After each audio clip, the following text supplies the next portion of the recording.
Breaking news sa katatapos na laban ni Rolando Romero at Stephen Fulton sa undercard ni Canelo Alvarez versus Berlanga. Panalo si Stephen Fulton via split decision kontra Carlos Castro. May kartada si Castro na 30 wins, 14 KOs, may 3 talo. Samantala si Fulton may bagong kartada na 22 wins, 8 KOs, may 1 talo. Bumagsak si Stephen Fulton sa round 5 pero nakuha pa rin niyang panalo via split decision. Hanggang 10 rounds lang ang laban kaya hindi na nakahabol itong si Carlos Castro. Kaya nakalamang ng puntos si Stephen Fulton kahit may bagsak sa round 5. Ito ang comeback fight ni Stephen Fulton sa featherweight division matapos matalo noon kay Naoya Inoue sa super bantamweight. Kaya abangan pa natin ang paparating na laban ni Fulton. Sa ibang banda, laban naman ni Royman Villa versus Ricardo Salas Rodriguez. So maraming beses nga po bumagsak si Royman Villa at natalo via knockout sa round 3. Matatandaan na naunang winasak ni Jaron Butch Ennis itong si Royman Villa. May kartada ito na 26 wins, 24 KOs, may 3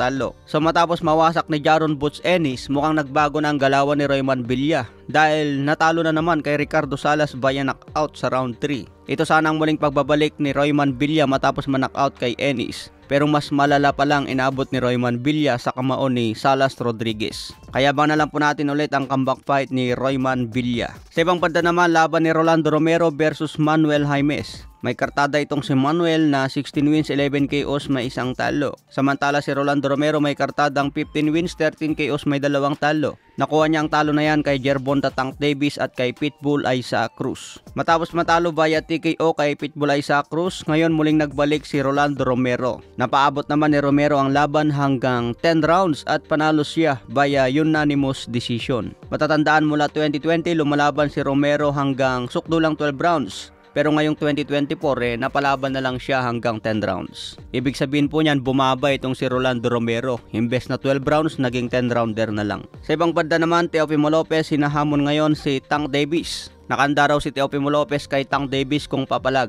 Sinagot din ni Teofimo Lopez ang hamon ni Ryan Garcia na maglaban sa 145 pounds. Sabi ni Lopez mag-focus lang daw si Ryan Garcia at kung gusto talaga lumaban nakanda naman si Teofimo Lopez. Magbigay lang daw ng kontrata si Ryan Garcia at handang pumirma si Teofimo Lopez. Nagtraining nga po si Teofimo Lopez kasama si Canelo Alvarez. Marami daw siyang natutunan sa kampo ni Canelo Alvarez at marami din daw siyang naibigay na tip kay Canelo.